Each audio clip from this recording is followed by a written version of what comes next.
Hello everyone. आज के इस वीडियो में हम राजस्थान के स्वतंत्रता संग्राम में जो महिलाओं ने जो भूमिका निभाई उससे संबंधित जो इंपॉर्टेंट क्वेश्चंस हैं उनको हम डिस्कस करेंगे। ठीक है, तो स्टार्ट करते हैं। देखो, जो हमारा फर्स्ट क्वेश्चन है उसमें हमें इस तरफ जो सूची 1 दे रखी है उसमें हमें कुछ महिलाओं के नाम दे रखे हैं, और सूची जो सेकंड दे रखी है उसमें कुछ जगहों के नाम दे रखे हैं कि कौन सी महिला किस जगह से संबंध रखती थी। ठीक है, फर्स्ट क्वेश्चन है कि नीचे राजस्थान की स्वतंत्रता आंदोलनकारी महिलाओं की सूची दी गई है। सूची फर्स्ट और सूची सेकंड को सुमेलित कीजिए और कूट की सहायता से सही उत्तर का चयन कीजिए। ठीक है, देखो, जो सावित्री देवी भाटी थी वो किस जगह से बिलोंग करती थी। वो जोधपुर प्रजामंडल आंदोलन में, जोधपुर जो प्रजामंडल का स्थापना हुई थी उसमें उन्होंने महत्वपूर्ण भूमिका निभाई थी। ठीक है, जो भगवती देवी हैं वो मेवाड़ प्रजामंडल आंदोलन से संबंध रखती थी, मतलब उदयपुर से वो संबंध रखती थी। ठीक है, लक्ष्मी देवी आचार्य जो हैं वो बीकानेर से संबंध रखती थी। ठीक है, और जो कुमारी कुसुम गुप्ता है वो कोटा से संबंध रखती थी। तो इन जो ये मैचिंग जो हमने की है उसके अकॉर्डिंग इसका आंसर आ जाएगा थर्ड। ठीक है, देखो, जो लक्ष्मी देवी जो आचार्य हैं इन्होंने क्या किया था कि बीकानेर प्रजामंडल, लक्ष्मी देवी आचार्य ने बीकानेर प्रजामंडल से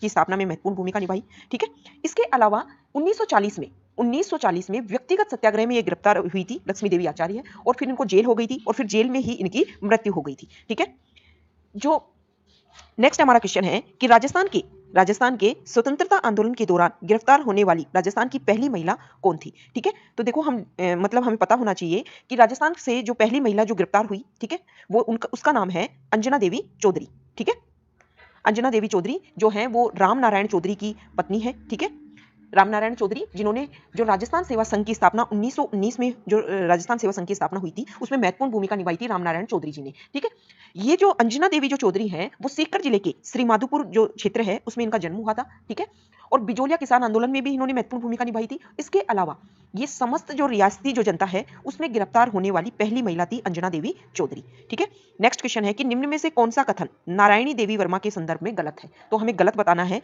कि नारायणी देवी वर्मा के बारे में कौन सा कथन गलत है। ठीक है, तो सबसे पहले तो हमें पता होना चाहिए कि जो नारायणी देवी वर्मा है वो माणिक्यलाल वर्मा की पत्नी थी। ठीक है, माणिक्यलाल वर्मा की पत्नी थी। देखो, फर्स्ट ऑप्शन है कि 1970 से 1976 तक वो राज्यसभा की सदस्य रही, तो ये बिल्कुल सही है। 1944 में नारायणी देवी वर्मा ने भीलवाड़ा में महिला आश्रम की स्थापना की, तो ये भी सही है।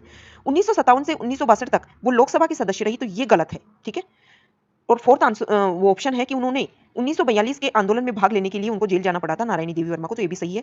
वो लोकसभा की सदस्य इस समय तक रही, ये ऑप्शन इसमें गलत है। ठीक है, नेक्स्ट क्वेश्चन है कि कालीबाई जिसने डूंगरपुर पुलिस के हाथों अपने अध्यापक को बचाने में अपनी जिंदगी दे दी वह कहाँ की रहने वाली थी। ठीक है, तो देखो, जो कालीबाई थी वो रास्तापाल जगह की रहने वाली थी। ये जो रास्तापाल जो जगह है वो डूंगरपुर जिले में गिरती है। ठीक है, वहां पर रास्तापाल एक जगह है डूंगरपुर में, वहां की पाठशाला में ये कालीबाई पढ़ती थी। ठीक है, उसके जो शिक्षक थे, जो टीचर्स थे, उनका नाम था नाना भाई और सिंगा भाई।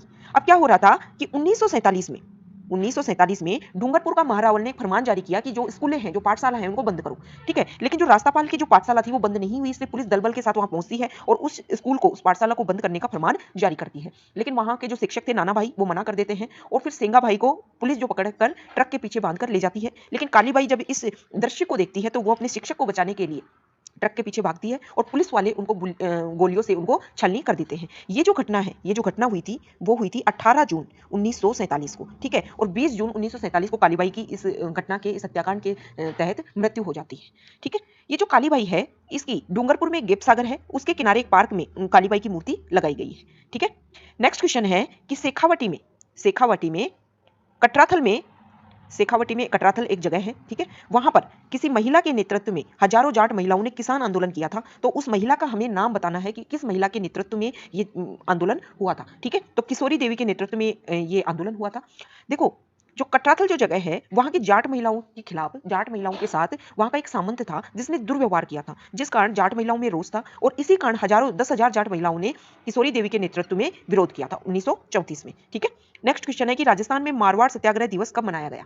ठीक है, तो देखो, 26 जुलाई 1942 को राजस्थान में मारवाड़ सत्याग्रह दिवस मनाया गया, और इस दिन जगह जगह, मारवाड़ वाले क्षेत्र में जगह जगह सभाएं आयोजित की गई थी। ठीक है, नेक्स्ट क्वेश्चन है कि सन 1947 में वीरबाला कालीबाई किस घटना में शहीद हो गई थी।